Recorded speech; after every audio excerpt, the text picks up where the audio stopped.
조건이 되면 바로 얼라이먼트를 수행을 하는 경우가 있고, 얼라이먼트를 수행을 해야 되면 얼라이먼트 메시지는 표시하되 얼라이먼트 수행을 안 하게 세팅을 할 수도 있고, 아예 그 메시지까지 안 나오게 해주는 세팅이 있습니다. 그래서 상황에 맞게 세팅을 해주시면 되고, 일반적으로 사용할 때는 그냥 자동으로 얼라이먼트 수행을 하게 해주시는 게 가장 좋아요. 그리고 두 번째는 뭐냐면, 얼라이먼트를 수행을 하는데 모든 기능에 대해서 얼라이먼트 수행을 할지, 아니면 필수 항목만 얼라이먼트 수행을 할지, 그런 세팅도 하실 수가 있고, 이거는 얼라이먼트 수행 조건입니다.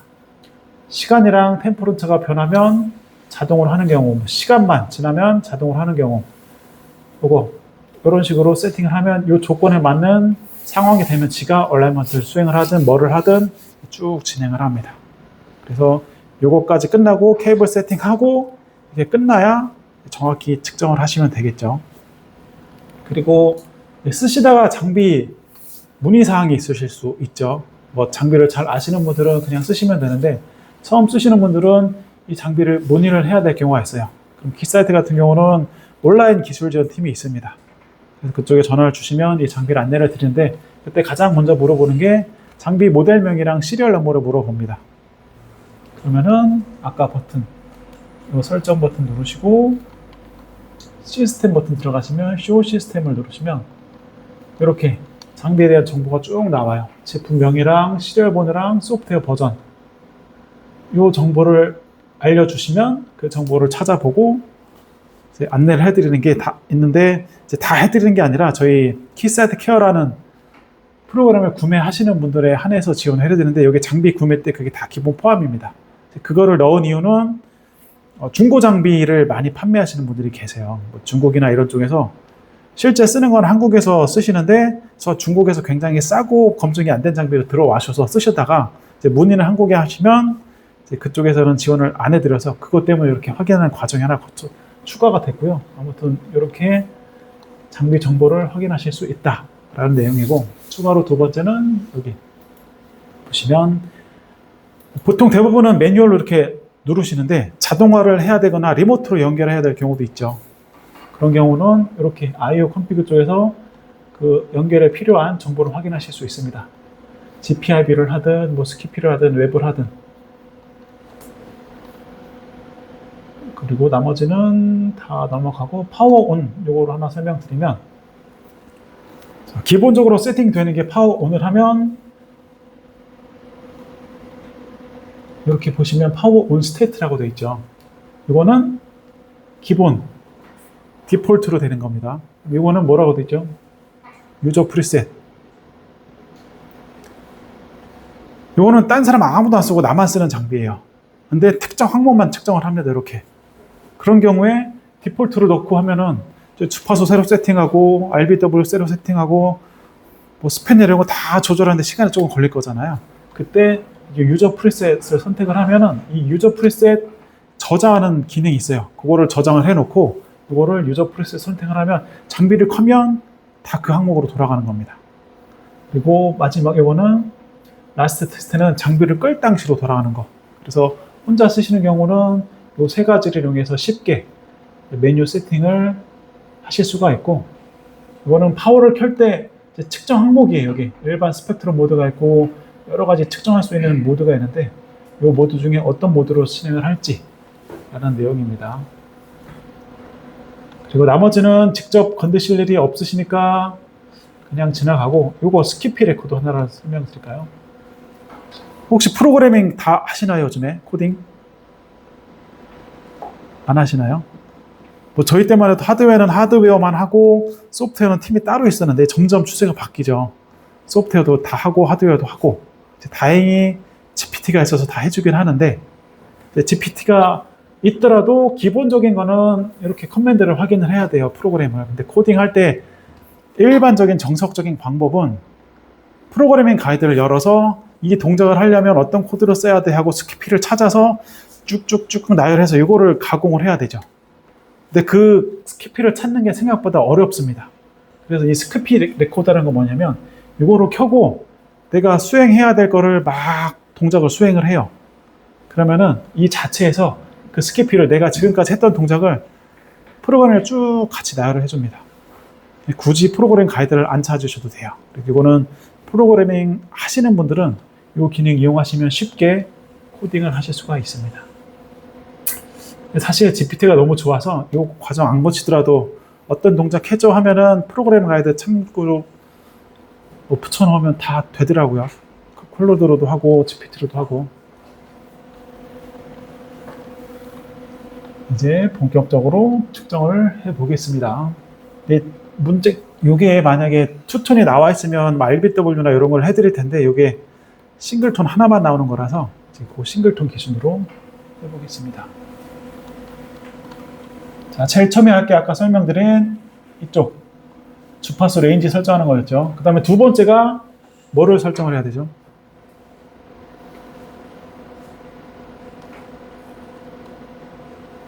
아이고.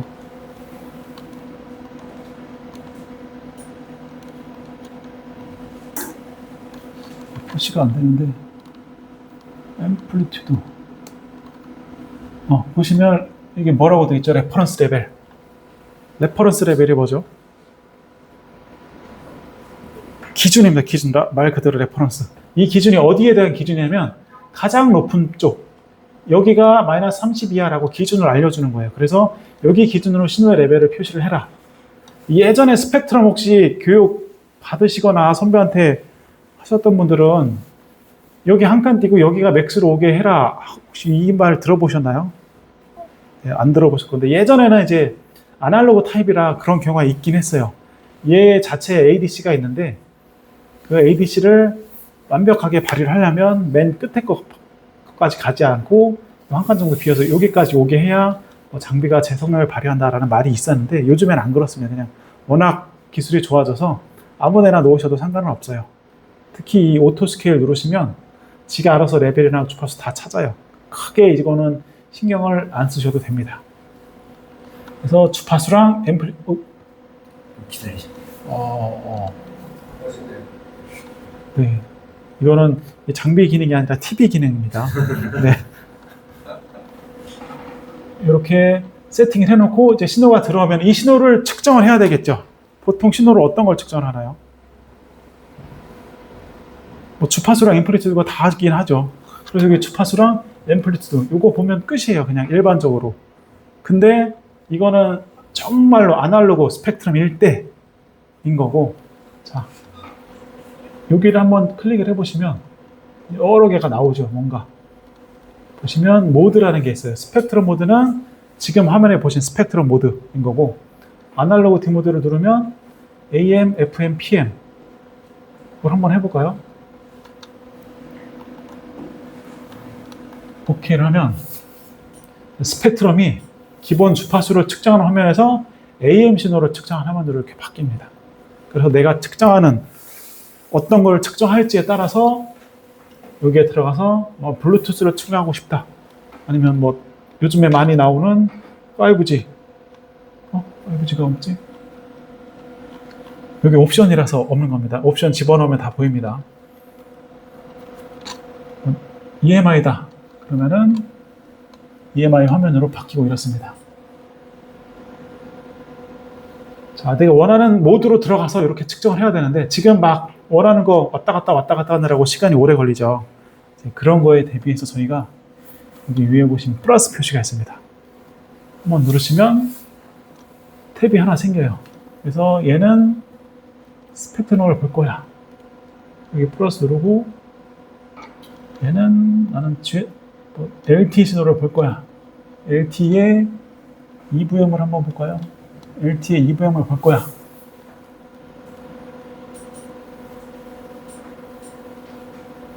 라고 하면 이렇게 막 뜹니다. 그러면 이거만 바꿔주시면 돼요. 자, EMI 측정할 때는 이 탭 한번 누르면 EMI. 스펙트럼 보고 싶으면 이거 한번 클릭하시면 스펙트럼.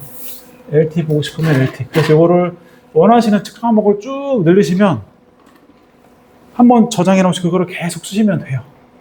되게 편하죠. 그리고 이게 터치가 되는 장비입니다. 그래서 실제 마우스로 이렇게 움직여도 되는데 화면에서 터치하고 줌인, 줌아웃 다 되니까 이용을 하시면 되고 편리하게 UR을 이용을 하시면 되고, 자, 이런 세팅을 아까 장비 껐다 키면 유저 프리셋이랑 라스트 프리셋 말씀드렸죠. 그거는 이제 혼자 쓸 때 기준이고, 이런 거를 여러분이 쓰십니다.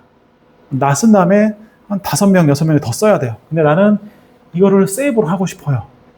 그러면은 어떤 기능이 있냐면, 이 세이브 버튼을 누르면 이렇게 레지스터가 있습니다. 이 레지스터에 저장을 하면 지금 이 저장한 게 레지스터 1번에 저장이 된 거예요. 프리셋을 한번 해볼까요? 프리셋을 하고 여기에 리콜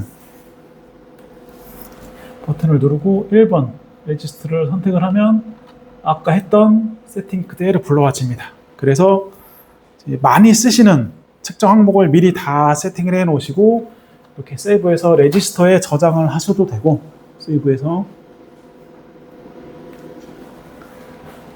그 다음에 사무실이 여러 개, 뭐 서울에도 있고 지방에도 있고 이런 경우도 있잖아요. 그때는 문제가 하나 생깁니다. 똑같은 시료를 가지고 테스트를 하는데 개발 쪽이랑 양산 쪽이랑 결과가 틀릴 수가 있죠.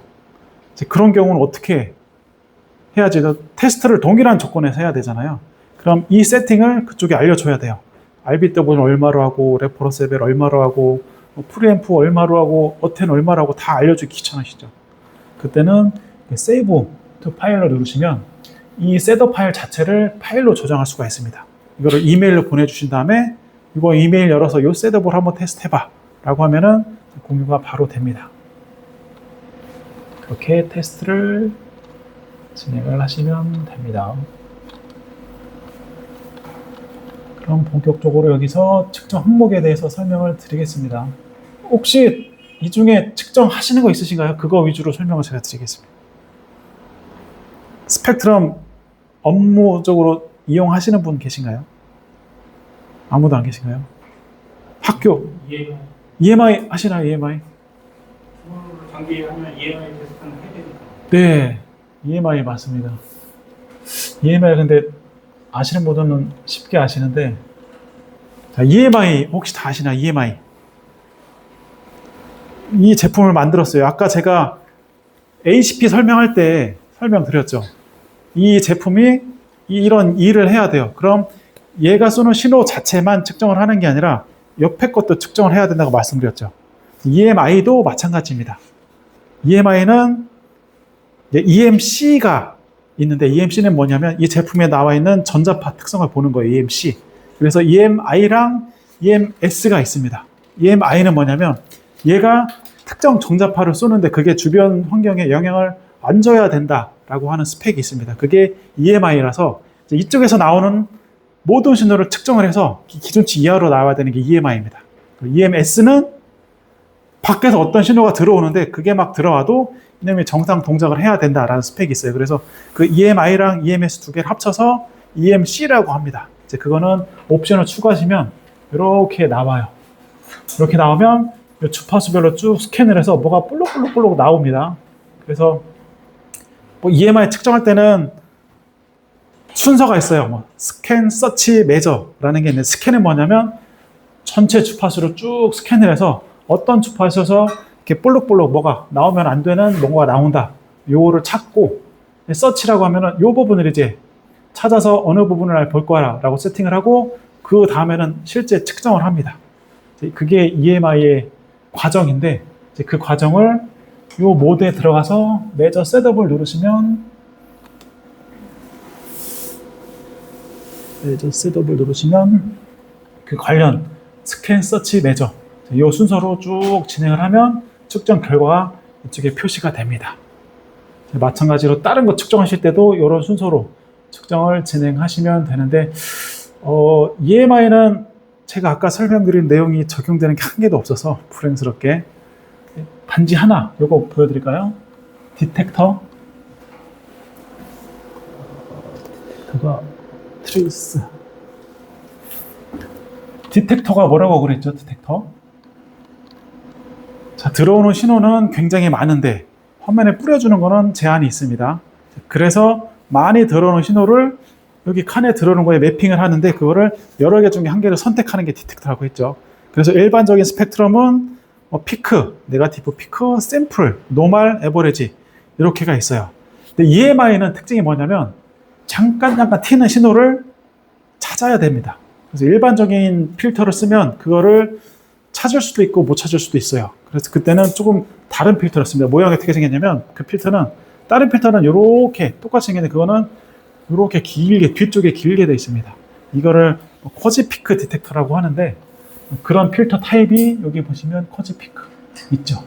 이거는 EMI에서만 쓰는 필터 타입입니다. 그래서 이거는 6dB 밴드위스 필터를 쓰고 아무튼 그런 내용이 있습니다. 그래서 그 키세트가 다 좋은데 미국 회사다 보니까 자본주의 회사라서 이 모든 기능이 옵션입니다. 돈 주고 구매를 하셔야 돼요. 예, 구매 안 하시면 이런 메뉴 자체가 안 보입니다.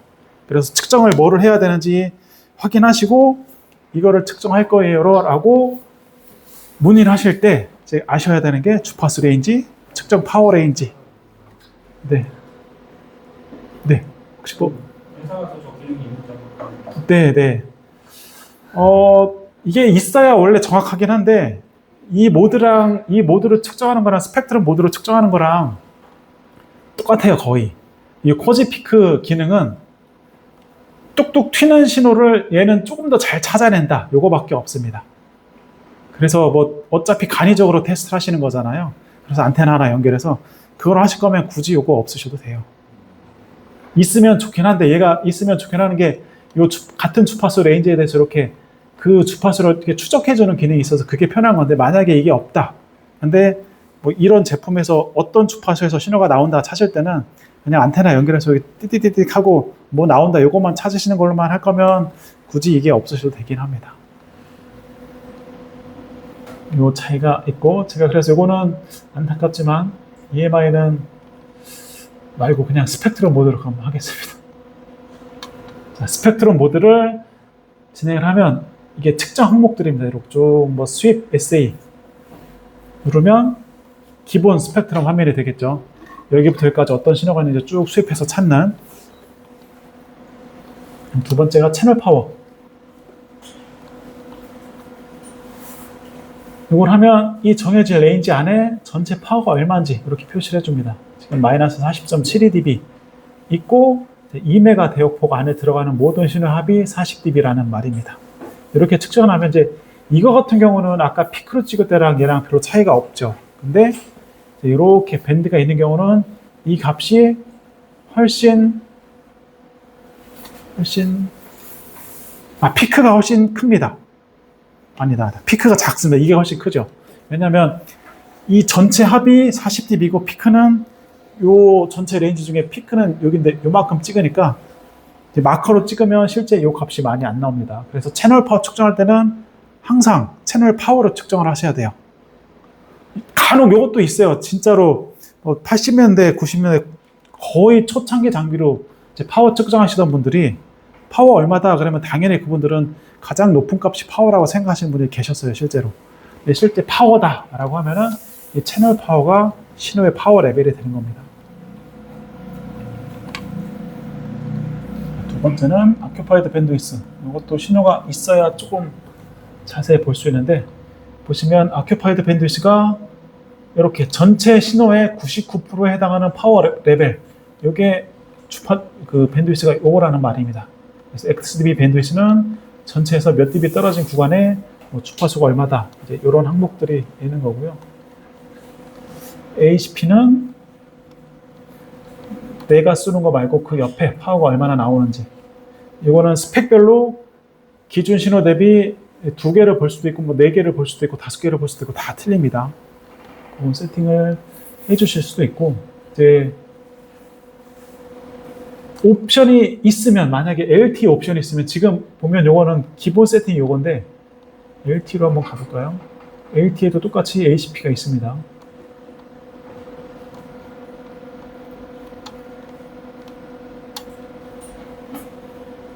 자, 얘는 5칸이고 아까는 걔는 2칸이죠. 이게 차이가 뭐냐면 해당 옵션을 구매를 하시면 이제 LT 스펙에 맞게 모든 ACP 파라미터를 스펙에 맞게 미리 이렇게 세팅이 되어 있는 거예요.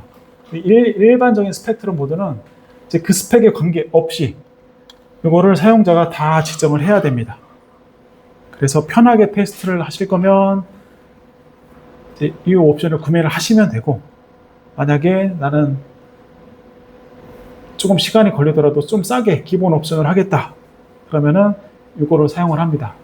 두 개의 차이는 이거밖에 없는데 얘는 미리 지정이 되어 있어서 그냥 불러오기만 하면 되고, 메저 셋업을 한번 불러볼게요. 메저 셋업을 불러보면 메저 스탠다드에 프리로드 이게 아닌데 세팅 이렇게 각 LT 신호에 대해서 뭐 10메가인지 5메가인지 이렇게 스탠다드를 불러올 수가 있습니다. 그럼 그 스탠다드에 맞게 이쪽이네요. 제가 잘못 불렀어요. 레저 셋업을 누르면 자 캐리어 옵젝트 컨피그 누르시면 여기에 저장 기본적으로 지정되어 있는 값을 그냥 쭉 불러 오실 수가 있는데, 이게 없으시면 이 내용을 전부 매뉴얼로 세팅을 하시는 거죠. 그래서 주로 학교 같은 경우는 대학원생들 시켜서 이 모든 과정을 다 세팅하고 세이브 파일로 저장을 해 놓는 거고, 만약에 기업이나 이런 데는 이거를 옵션으로 구매하셔서 그냥 리콜 버튼으로 하나로 사용하시고 그럽니다. 근데 학교나 일반 기업은 그런데 이제 관공서는 어떤 방법을 쓸까요? 전파관리소 이런 데는 구매를 안 하시고 요거로 쓰십니다. 거기는 사람이 학생이 없잖아요. 그래서 저희가 해드립니다. 가서 일반적으로 막 누르시고, 이제 모든 밴드위스만큼은 못 해드리고 이제 밴드위스 하나, 두 개 정도는 세팅을 해서 세이브를 해드리면 그거 가지고 이제 편집을 해서 쓰고 그럽니다.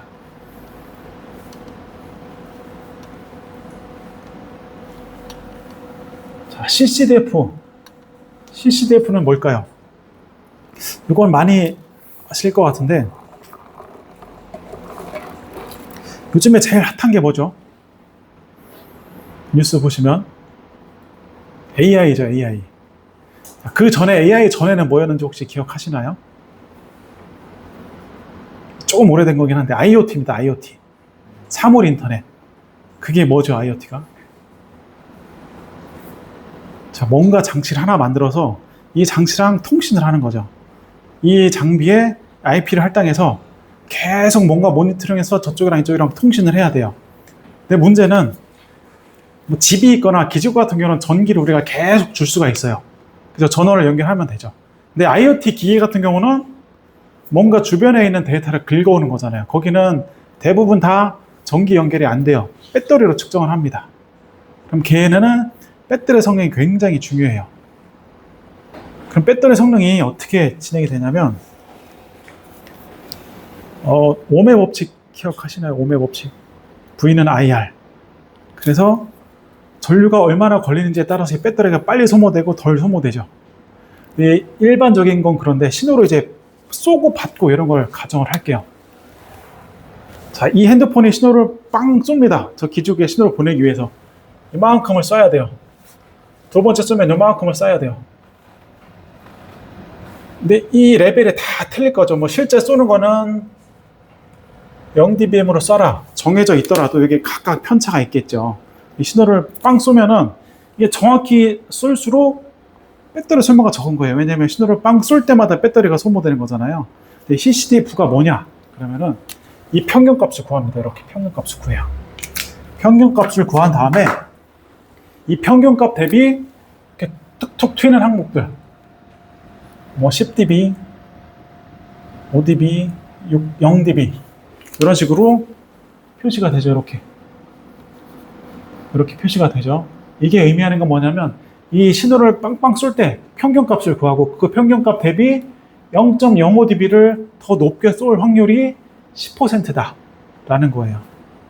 그리고 0.11dB 더 높게 쏠 확률이 0.1%다. 그래서 평균 대비 얼마나 많이 쓰는지, 그래서 이 값이 작으면 작을수록 좋겠죠, CCDF 값은. 그래서 그거를 이제 확률적으로 계산을 해서 이렇게 표시를 해주는 게 CCDF 값입니다. 그래서 그거를 보통 일반적으로 CCDF다 그러면은 규칙이 있는 건 아닌데 0.01%를 기준으로 합니다. 그래서 이 신호의 CCDF가 얼마야? 라고 물어보면은 이 정보를 다 말씀 안 하셔도 되고, 요거 0.01%일 때 이 값을 말씀해 주시면 돼요. CCDF는 이렇게 표시를 합니다. 퍼센트랑 여기는 뭐 파워 벗어나는 정도. 그럼 결국 10%의 확률로 이 정도면 한 3dB, 2dB 이 정도 벗어나겠죠. 여기 표시만큼 이렇게 이거를 표시를 해주는 겁니다. CCTF. 요거는 실제 현업에서 뭐가 됐든 기본적으로 CCTV 신호를 쏘는 쪽 입장에서는 CCTV는 항상 관리를 합니다. 이게 기본적으로 신호 품질에 영향이 있는 거라서 아까 말씀드린 항목은 신호를 측정을 하는 거고 그 측정하는 게 항상 유지가 되는 게 그 척도를 보는 게 요거라고 보시면 돼요.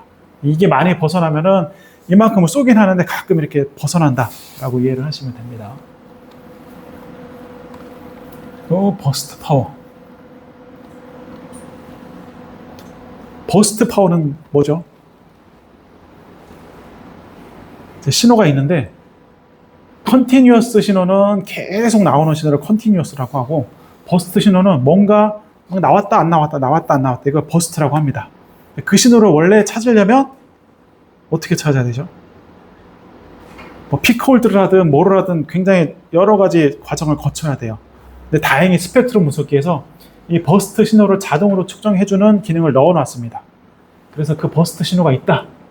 그러면은 여기에서 스펙트럼 모드에서 버스트 파워 선택하시면 이렇게 파워나 이런 값을 자동으로 찾아서 화면에 표시를 해줍니다.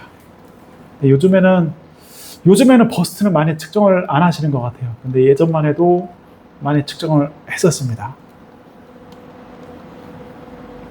그리고 스프리어스 에미션 같은 경우는 이쪽에 뭔가 신호가 있는 거예요. 레퍼런스 레벨.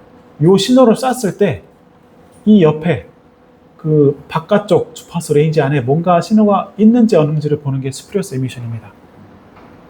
그래서 아까 설명드렸는데 SEM, 스프리어스 에미션, ACP가 다 같은 거예요. 내가 신호를 쏘는데 내 신호를 측정을 하는 게 아니라 내가 신호를 쏨으로 인해서 주변에서 어떤 일이 발생을 하는지. 자, 이 신호를 쏘는데 이제 여기는 나는 관심이 없는 겁니다. 이제 여기 똑같이 여기에 파워를 보겠다 라고 하면은 HP가 되는 거고 이 주변에 좀 더 자세하게 이렇게 그래프로 그려서 주변 쪽을 자세히 보겠다 그러면은 스펙트럼 에미션 마스크라는 거고 이제 스프리어스 에미션은 이 주변에 전체 레인지에 대해서 이 레인지를 넘어가는 값이 있는지 없는지 보는 게 스프리어스 에미션입니다. 그래서 스프리어스 에미션은 이 라인을 넘으면 안 된다. HP는 이 옆에 파워가 얼마 이상 넘으면 안 된다. 그리고 SEM은 좀 더 자세하게 구별을 해서 이게 다 표입니다. 이 라인을 넘으면 안 된다. 라고 정해져 있는 게 세 가지가 나 말고 주변의 신호를 측정을 하는 항목입니다. 그리고 하모닉, 요거는 이제 측정이 되니까 한번 해볼까요, 실제? 자,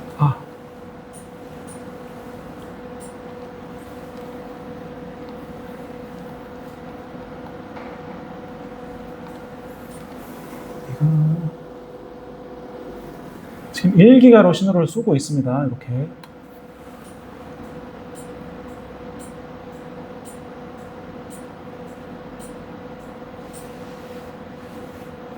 일기가로 신호를 쏘고 있으면 1기가 측정되죠. 파워가 좀 낮은데 파워를 마이너스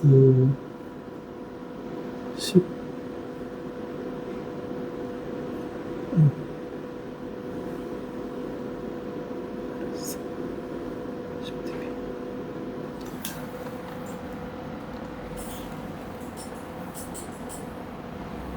자, 이 10dBm을 쏘면 뭐가 생기죠? 1기가에 10dBm을 쏴요. 그럼 2기가에 하모닉이 생기겠죠. 원래대로라면 하모닉 측정을 할 거면 이렇게 레퍼런스 신호에서 얼마다 라고 하고 주파수를 2기가로 바꾸면 이게 하모닉이죠. 이거를 마커로 찍는 거예요. 마커가 어디 있냐? 마커에 노멀 마커에서 이렇게 마커 2번으로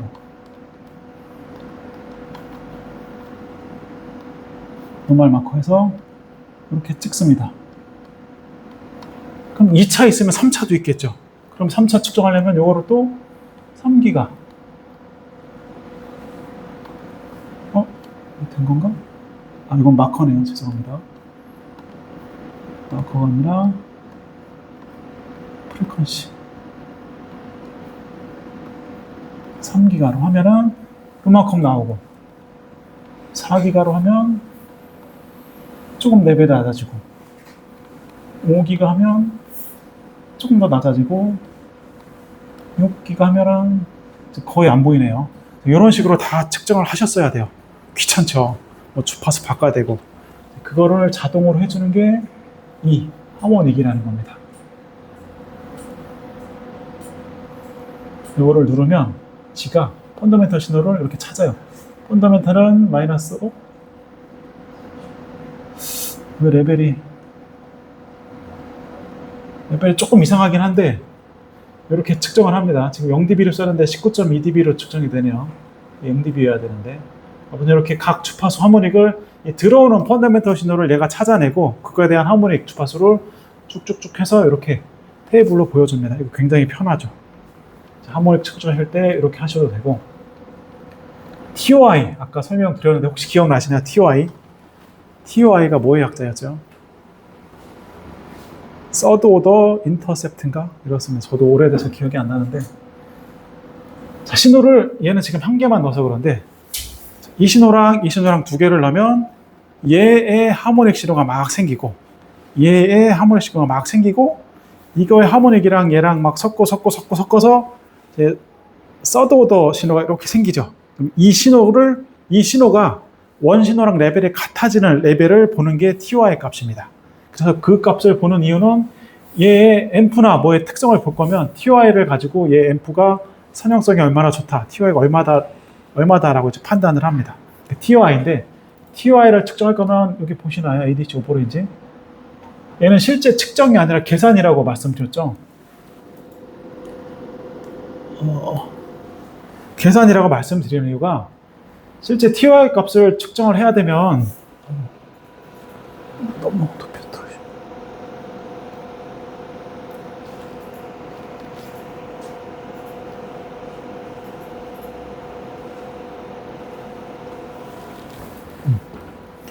TOI 값을 측정을 하면은 요만큼 레벨을 썼을 때 요만큼이면 조금 높이면 올라가고 조금 높이면 올라가고 조금 높이면 올라가고 이렇게 해야 되는데, 이게 같아지는 레벨까지 얘를 올리려면 이쪽으로 인계가 돼야 되는 신호가 굉장히 높아야 돼요. 근데 그거는 얘가 못 받죠. 왜냐면 내가 받을 수 있는 레벨은 플러스 30dBm이라서. 그래서 그거를 직접 측정하는 건 아니고 이렇게 계산을 해서 TOI 값을 선택을 하면 계산을 해서 이렇게 TOI 값을 보여줍니다. 여기 지금 뭐 계산이 안 되는데 TOI 값이 얼마다라고 표현을 해줍니다. 그래서 실제 측정하는 거는 로어톤이나 어퍼톤이랑 몇 개만 가지고 이제 수학적으로 계산을 합니다.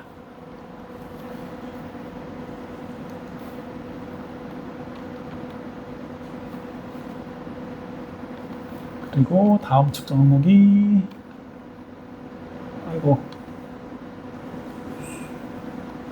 리스트 스윕.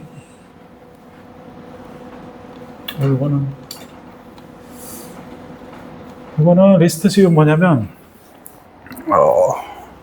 이 신호 발생기랑 스펙트럼 분석기를 연결해서 간이적인 네트워크 기능을 할 수가 있어요. 이 모델 보면 여기 앞에 아웃풋 메뉴 버튼이 있거든요. 보통 일반적으로 스펙트럼 같은 경우는 신호를 받는 장비잖아요. 이 모델 같은 경우는 신호를 쏘는 놈도 있습니다. 그 쏘는 놈은 뭐냐면 주파수를 계속 이렇게 높여요.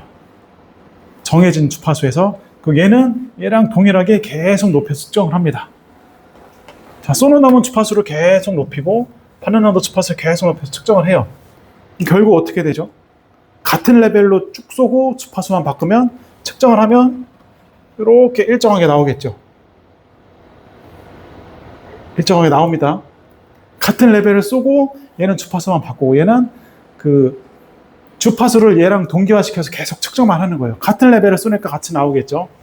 원래 이게 시스템에 잘 정상이 돼야 되는데 이 중간에 뭐를 집어넣는 거예요. 뭔가 뭐 앰프가 됐던 필터가 됐던 뭐를 집어넣어서 측정을 해봤더니 이렇게 나왔습니다.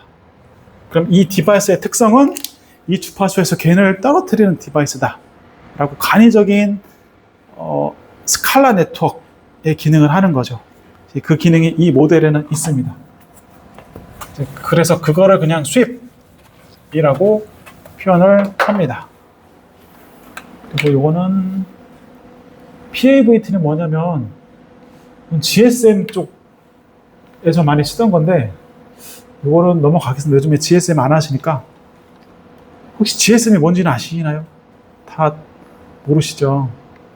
GSM이 2G 통신 방식 중에 하나입니다. 지금 CDM이 나오고 뭐 WCDM이 나오고 LTE 나오고 지금 5G까지 나왔잖아요. 그 전에 우리나라 같은 경우는 없는데 유럽 쪽 주도로 나와 있는 통신 규격이 GSM이라고 있는데 그쪽에서 이제 특정한 항목 중에 이렇게 파워 앰플리튜드 vs 타임인가 타임에 따른 파워 값 이렇게 보여주는 항목인데 이것도 있는데 이거는 넘어가겠습니다.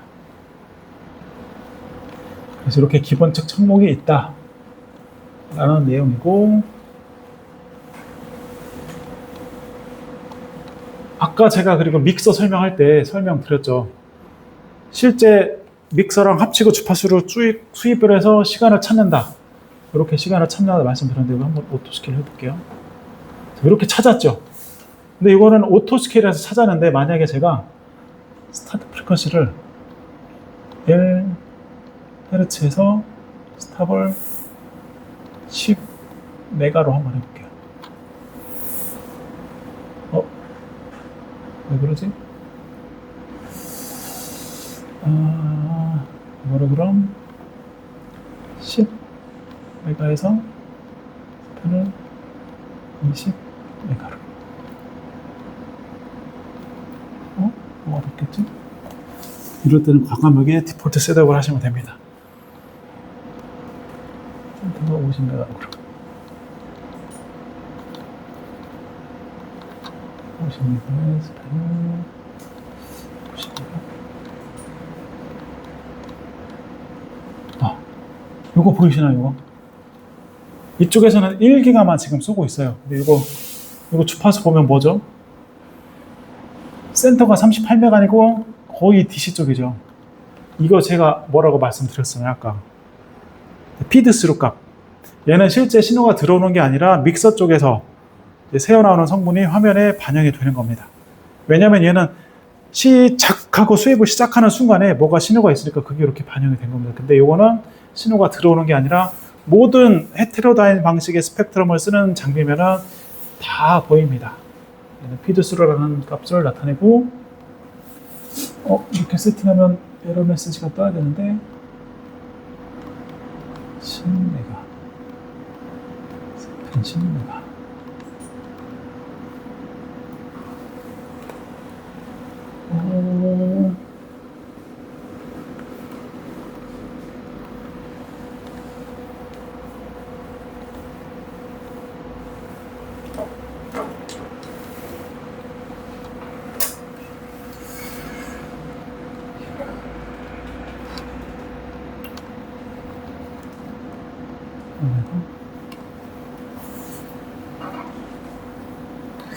여기는 제 왜인지 표시가 안 되긴 하는데 이렇게 주파수를 굉장히 낮은 주파수로 세팅을 하면 장비 쪽에서 뭔가 에러는 아니고 메시지가 하나 뜹니다. 이렇게 왼쪽 아래편에 AC 커플드 또는 DC 커플드에서 측정하는데 정확하지 않은 측정이 될 수 있습니다 라고 떠요. 그게 이유가 뭐냐면 스펙트럼 모델마다 틀리긴 하는데 주파수별로 커플링 모드가 두 가지가 있어요. AC 커플링이랑 DC 커플링. 그 쓰는 이유가 얘는 뭐라고 그랬죠? DC 성분이 들어가면 안 된다고 그랬죠. 원래대로라면 들어가면 안 되는데 혹시라도 DC를 인가하는 사람이 생길까봐 낮은 주파수에서는 커플링으로 해서 DC 성분이 들어오더라도 막을 수 있게 일부러 10메가 이하에서는 커플링 모드를 적용을 했습니다. 그래서 낮은 신호 측정할 때는 이렇게 아래쪽에 메시지가 뜨면 그거 보시고 주파수만 바꿔주시면 됩니다.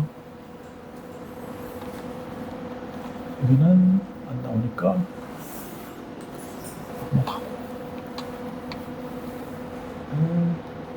자, 여기 보시면 그리고 셀렉트 인풋에서 RF라고 되어 있죠. 이거는 이제 믹서가 지원되지 않는 모델이라서 그런데 제가 아까 얘 자체로는 110개가까지 지원되고 익스터널 믹서를 연결하면 1테라까지 지원된다고 말씀드렸죠. 이제 그게 어떻게 되냐면 이 내부에 이제 익스터널 믹서 포트가 있습니다. 그 포트에서 믹서를 쓰려면 두 가지가 필요해요. 내가 측정하려는 1테라짜리 신호랑 이 1테라를 낮은 주파수로 바꿔주는 에로 신호가 필요하죠. 그 에로 신호를 이 장비 자체에서 부여를 할 수 있습니다. 그래서 믹서를 구매하시고 여기 믹서 옵션을 구매를 하시면 이제 그 연결만 하시고 그 믹서 인풋 쪽에 1테라짜리 연결하시면 그거를 다운 컨버팅해서 이렇게 화면에 보여줄 수가 있습니다. 그래서 그 옵션이 있으면 여기에서 인풋을 RF로 할지 익스터널 믹서로 할지 선택을 하실 수가 있어요. 믹서 혹시 쓰시는 분 계신가요? 없으면 이 정도로만 하겠습니다. 그리고 익스터널 프리앰프는 아까 설명드린 대로 외부에 프리앰프를 달았을 때 그거를 매뉴얼로 보상을 해줘야 된다고 말씀드렸잖아요. 여기에 그 필터 프리앰프 값 게인을 입력을 해주시면 자동으로 이렇게 보상을 해줍니다. 측정해서. 그리고 온라인은 끌지 노멀로 할지 뭐 이런 식으로 설정할지 이렇게 나오고, 그다음에 임피던스 보통 RF 하시면 50메가만 50옴만 쓰시죠. 근데 75옴을 쓰는 데가 있습니다. 어디서 쓰죠? 네, 방송 오디오 신호 방송 쪽 시그널은 75옴을 쓴다고 해요. 75옴으로 하면은 임피던스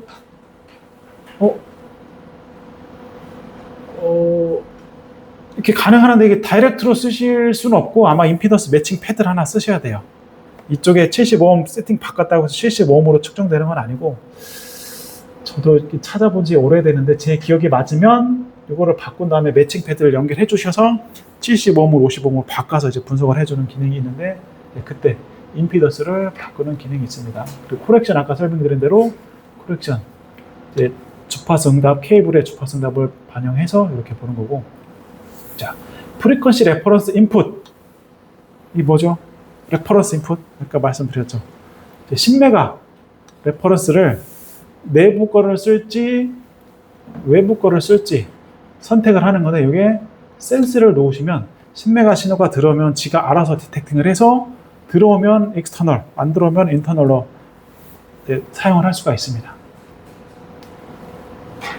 이게 그렇다고 뭐 아무 신호나 집어넣으면 되는 건 아니고, 얘가 받아들일 수 있는 레인지가 있어요. 10메가에서 뭐 어느 정도 벗어나면 그걸 갖고 측정을 하겠다.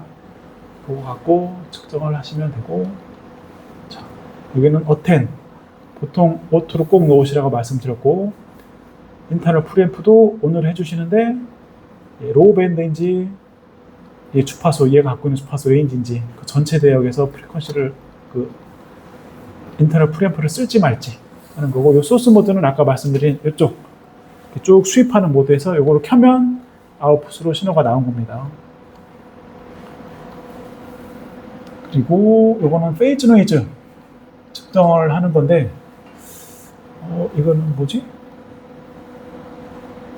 이 신호가 이제 조금 복잡해져서 경로가 많다고 말씀드렸잖아요. 페이즈 노이즈를 신호 측정할 때 이 자체가 갖고 있는 페이즈 노이즈가 있는데, 그 페이즈 노이즈를 어떤 거에 맞출지 선택을 할 수가 있습니다. 신호 튜닝을 빨리 할 때 할지, 뭐 신호가 옵셋이 이거보다 작을 때 이거 선택하는 건데, 이거는 대부분 오토로 놓습니다. 저도 해본 적이 한 번도 없어요. 그리고 게이트가 언제 쓴다고 말씀드렸죠? 게이트 기능. 네, 신호가 있다 없다 주기적으로 나올 때 이 게이트를 켜면 화면이 안 뜨나? 떠야 되는데.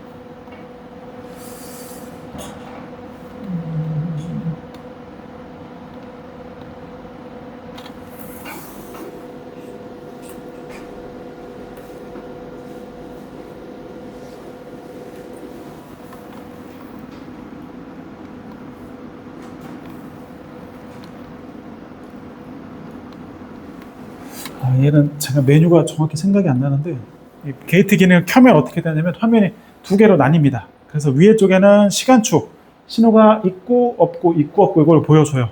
그럼 제가 세팅해야 될 거는 어디부터 어디까지가 신호인지 이 부분을 게이팅을 해라 라고 세팅을 해주시면, 그거에 맞게 아래쪽에 그거에 맞는 이제 스펙트럼 모양을 보여줍니다. 그게 게이팅 기능이고요. 그다음에 이거는 그냥 넘어가겠습니다. 이거는 내부적으로 밖에 IF 신호 받아서 뭐 이렇게 하는 기능이 있는데 요거랑 요거랑은 다 넘어가고, 그 다음에 이 밴드위스가 있다고 말씀드렸잖아요. 아까 보통 통상적으로 20메가, 40메가 높은 건 1개까지 되는데 그런 건 가격이 굉장히 비쌉니다. 근데 만약에 회사에 오실로스코프가 있으시면 얘 뒤쪽에 보시면 IF 아웃이 있어요. 이 내부에 믹서가 있잖아요. RF 신호를 쭉 받아서 분석을 하면 그 IF 신호를 이 뒤쪽으로 뽑아내 줍니다. 그거를 스코프에 연결하시면 바로 스코프로 넓은 밴드위스를 쓸 수가 있는 거예요. 자, 얘가 하는 역할은 결국 다운 컨버터 역할을 하고 실제 분석은 스코프가 하는 거죠. 높은 주파수에 이만큼 대역폭의 신호가 있으면 얘 같은 경우는 주파수는 이만큼이 분석이 되는데 이 대역폭이 안 되는 거예요. 그래서 이 스펙트럼으로 다운 컨버팅을 이만큼 해서 스코프 같은 경우는 밴드위스가 DC부터 스코프 갖고 있는 밴드위스만큼이죠. 스코프가 6기가짜리 스코프다. 그러면은 일반적으로 만약에 20기가 스펙트럼에 1기가 밴드위스를 측정해야 된다. 그러면 가격이 한 4, 5억 해요. 근데 주파수만 높은 걸 하고 디지타이저로 다운 컨버팅을 하고 스코프로 측정하시면 보통 2억 레벨로 시스템을 구현할 수가 있습니다. 그래서 그런 경우에는 이제 뒤에 IF 아웃을 이용을 해서 신호를 넓게 측정할 수도 있습니다. 그리고 여기는 에버지를 하는데, 에버리지는 이 트레이스 에버리지입니다. 그냥 한번 해볼까요? 이걸 한번 해볼까. 여기 트레이스라고 있는데, 에버리지. 트레이스 3번은 맥스. 3번은 에버리지. 이런 식으로 한 화면에서 여러 가지 측정을 동시에 할 수 있어요. 색깔 틀리게. 이거는 언제 측정을 하냐면 신호가 여러 개 들어올 때 각각 신호를 비교할 때 이렇게 많이 쓰세요. 그래서 설정을 나는 이 신호는 트레이스 1번으로 할 거야. 이 신호는 트레이스 2번으로 할 거야. 이렇게 세팅을 해서 그거를 비교할 때 이렇게 많이 쓰십니다. 그리고 여긴 트레이스 타입인 거고 밑에가 디텍터. 디텍터가 어디 갔지? 여기 디텍터가 샘플 디텍터로 되어 있네요. 지금은 이거를 피크로 한번 해볼까요? 그러면은 쭉 올라가죠. 이거를 네거티브로 하면은 쭉 떨어질 거고. 네, 아무튼 이런 기능이 있습니다. 트레이스. 그다음에 아까 10메가 레퍼런스 할 때 설명 안 드린 게 있는데, 두 시스템을 측정할 때 또 10메가 레퍼런스도 중요한데 또 중요한 게 하나가 있어요. 뭐가 있을까요, 혹시? 신호가 계속 나가는 거는 상관이 없는데 신호가 잠깐 떴다 사라지는데 그거에 맞춰서 얘를 측정을 해야 돼요. 트리거라는 게 있습니다. 트리거가 이렇게 총알을 당긴다라는 거죠. 장비에서 트리거는 뭐냐면 동기를 맞추는 거예요. 얘가 특정 동작을 할 때 이 순간을 기준으로 너도 얘에 맞춰서 측정을 해 라고 하는 게 트리거라는 기능입니다. 그래서 트리거 세팅을 해주실 때 얘랑 연결하고 트리거 레벨을 정할 수가 있는데, 트리거 레벨이 여기 보시면 프리런으로 되어 있잖아요. 트리거가 프리런으로 되어 있는데, 프리런은 뭐냐면 트리거 조건이 없는 거예요. 그냥 들어온 신호를 실시간으로 계속 보여주는 겁니다. 비디오 필터는 누르시면 요 라인 이상으로 신호가 들어오면 측정을 해라 라고 하는 거예요. 이거는 트리거가 지금 요 라인으로 넘어가는 게 없으니까 트리거를 계속 기다리는 거죠. 이거는 언제 쓰일 수 있냐면 뭔가 특정 신호가 나오는 걸 찾아야 될 경우가 있어요. 그러면은 제일 편한 게 교수님은 학생 보고 너 이거 나올 때까지 한번 해봐 라고 시키는 거죠. 일반 회사도 마찬가지예요. 신입사원이나 짬 안 되는 주임이나 대리들 시켜서 한번 해보라 시키는 건데, 그거를 몸으로 떼면 너무 힘드니까 이 트리거 기능을 쓰시면 됩니다. 그 특정 조건을 트리거로 미리 다 세팅을 해놔요. 이 조건 나올 때 트리거링을 해라 라고 세팅을 해놓고 그 조건을 만족할 때 화면에 딱 뜨면은 그거를 가지고 이제 리포트를 하시면 되는 거죠. 그래서 스코프에서 주로 많이 트리거를 쓰긴 하는데 스펙트럼도 트리거 기능이 있기는 합니다. 근데 많이 쓰진 않으세요. 대부분 스펙트럼은 실시간으로 들어오는 파워에 대해서 측정하는 게 목적이라서 이 측정은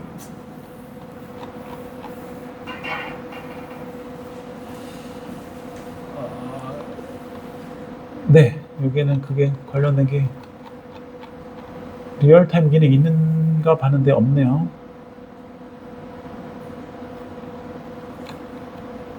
다음은 일반적인 기능은 이제 대강 다 설명을 드린 것 같고요. 혹시 여기까지 질문 있으신가요? 장비. 네.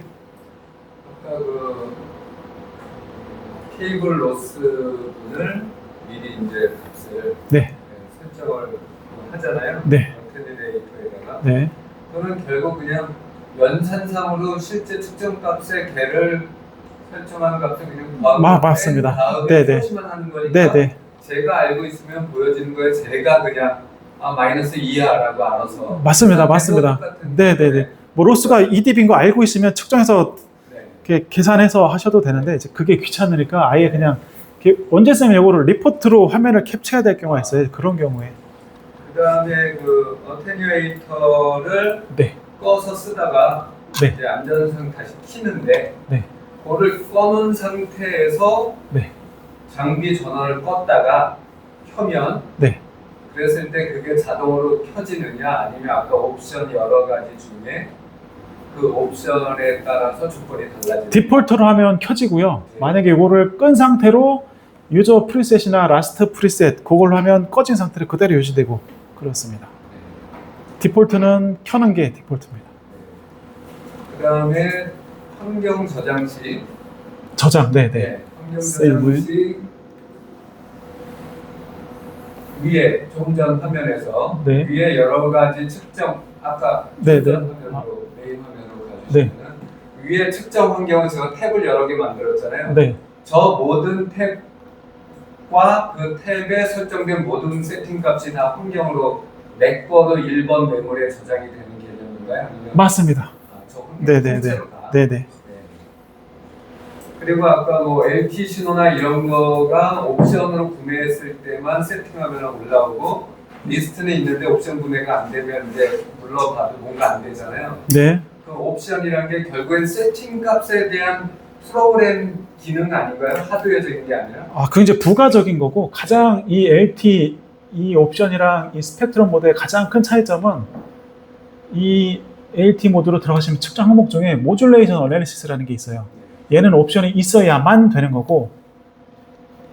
그 옵션이 그러니까 하드웨어적인 조건도 같이 포함이 네, 맞습니다. 하드웨어가 아니라 이제 분석하는 옵션이고 이거를 분석하려면 필요 조건이 하드웨어 중에 밴드위스 옵션이 필요한 겁니다. 뭐 결국 하드웨어 이게 하드웨어를 포함한 거라고 봐야죠. 이거 구매하면 이게 있어야 이게 구매가 되는 거라서. 그 다음에 TOI에서 네. 측정 값을 그 교차해서 이제 같이 나오는 노이즈 성분이 네. 1대1이 될 때까지 굳이 올려보는 게 네. 여기서 표현하는 그 앰프라는 게 네.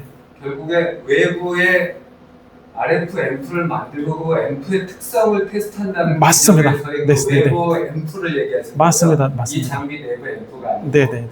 그럼 그 장비의 외부 앰프의 장비의 특성을 테스트할 때 TOI 값이 1대1 될 때까지 높여보면은 네. 장비가 내가 만든 앰프 장비가 후지면은 얼마 못 올리고도 그 교차돼서 같이 커진 애가 1대1 맞습니다. 네. 장비상으로 실제 측정은 못 하니까 계산을 해서 TO 값, 이 앰프의 TOI는 얼마다라고 이제 측정을 해주는 겁니다. 네, 이해했습니다. 네. 감사합니다. 선물 있으면 선물을 꼭 드리고 싶습니다. 항상 하면 이렇게 질문을 해주시는 분들이 거의 없으셔서 네, 감사합니다.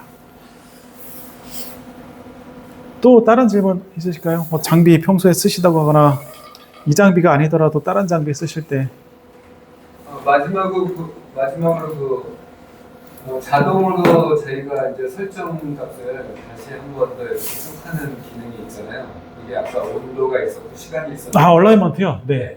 그 온도일 때 당연히 장비 내부의 특정 온도겠죠? 맞습니다. 여기 온도 센서가 있어서 그거 기준입니다. 네.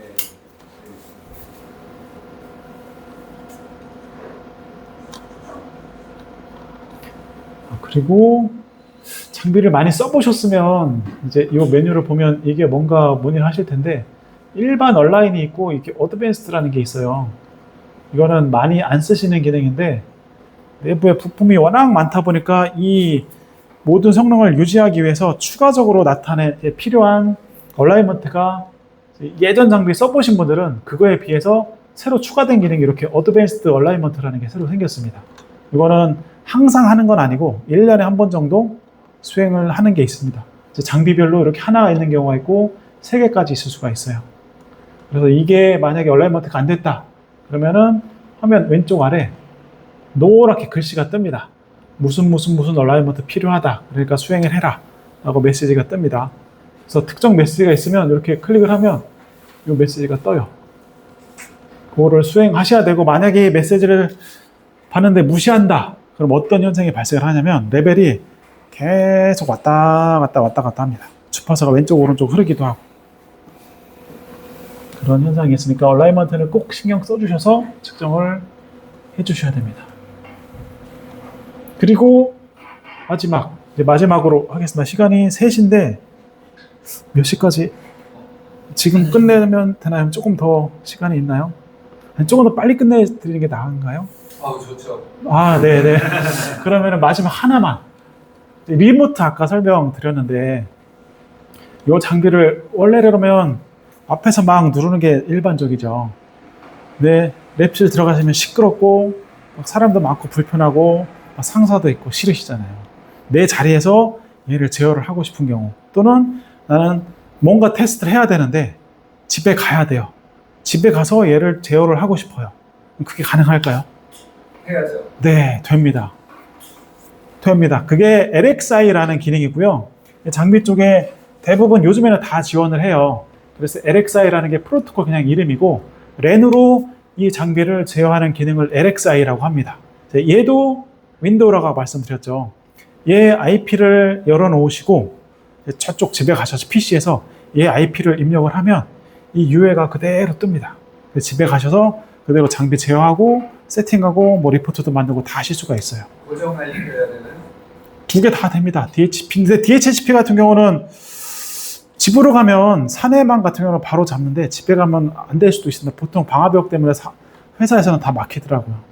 고정 IP로 하시거나 특히 방화벽이 좀 심한 경우에는 이 IP 자체도 막아버리는 경우가 있긴 해요.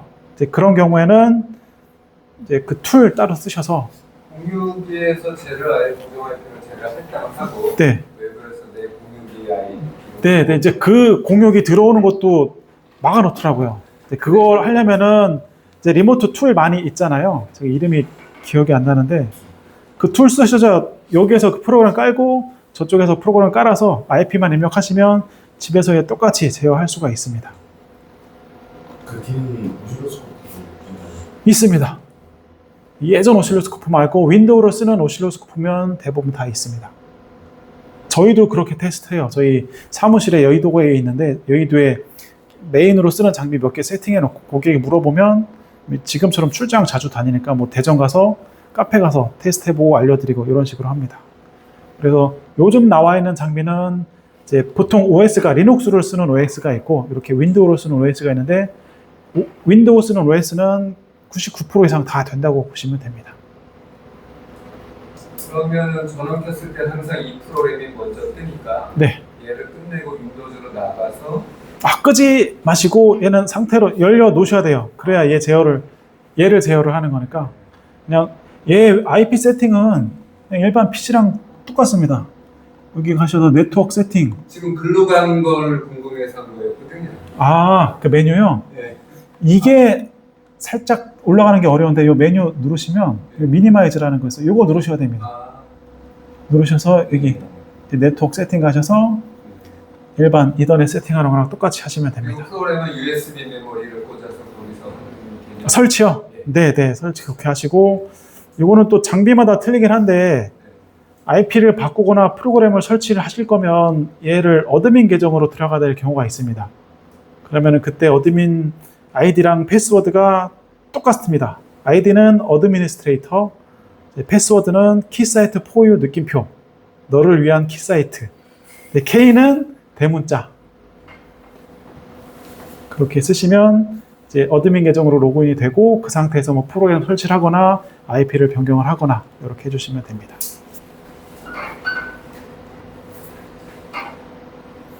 이제 저도 마지막 네네. 질문인데 그 교정이라고 부른 거를 아까는 이 장비가 정상 동작을 해 네네. 그걸 확인만 한다 네네. 하는데 저희가 피부적으로 네. 판단하는 거는 네. 이 장비가 정상일 때는 당연히 체크해서 정상이니까 그냥 오케이. 네네. 정상이 아니면 그 부분을 정상으로 만들어주는 행위까지가 포함이 돼야 교정이 되는 거로 네네. 표현하는데 네. 교정 회사는 네. 확인까지만 교정이고 요거를 고치는 거는 조정 또는 수리라고 표현을 합니다. 이 조정은 이렇게 뭐 나사나 이렇게 노브 돌려서 이렇게 옵셋이 되면 그냥 조정이라고 표시를 하고 뭐 그렇게도 안 되면 뭐 부품을 수리해야 된다. 그래서 그때는 이제 수리로 들어가는 거죠. 그러면 저희는 그게 그 두 가지를 우리는 구분할 필요 없이 네. 어떤 장비를 그냥 보내서 네. 문제가 있으면 문제까지 확인하고 돌려받는 게 우리한테는 필요한 거지 네. 정상인지 확인만 해줘만 할 일은 없거든요. 맞습니다. 그래서 원래 저희가 추천해드리는 교정 주기는 1년인데 한 번도 안 하시는 분들도 많이 있어요. 뭐 큰 대기업 같은 경우는 뭐 정기적인 계약을 맺어서 모든 장비를 한꺼번에 가서 다 테스트를 하기도 하는데 소규모 업체 같은 경우는 거의 안 합니다. 그리고 아예 부피가 큰 회사 같은 경우는 이제 자체 교정실이 있어요. 이걸 가져다가 자체 교정해서 잘 된다 안 된다 판단하기도 하고요. 그러면 우리는 뭐 판단이 안 되니까 교정 또는 조정이 네.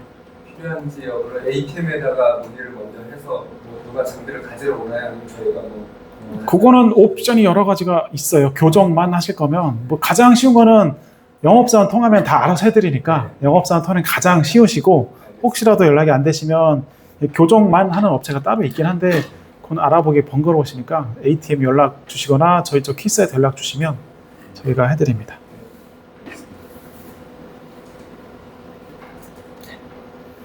또 없으신가요? 뭐 여기 오셨는데 리포트 같은 거 하셔야 되나요? 혹시 숙제 같은 거? 저희는 없습니다. 네, 네. 저희는 항상 어디 갔다 오면 가서 전달 교육을 하라고 그래서 자료는 다 전달이 파일로도 필요하시면 나중에 요청하시면 제가 드리겠습니다.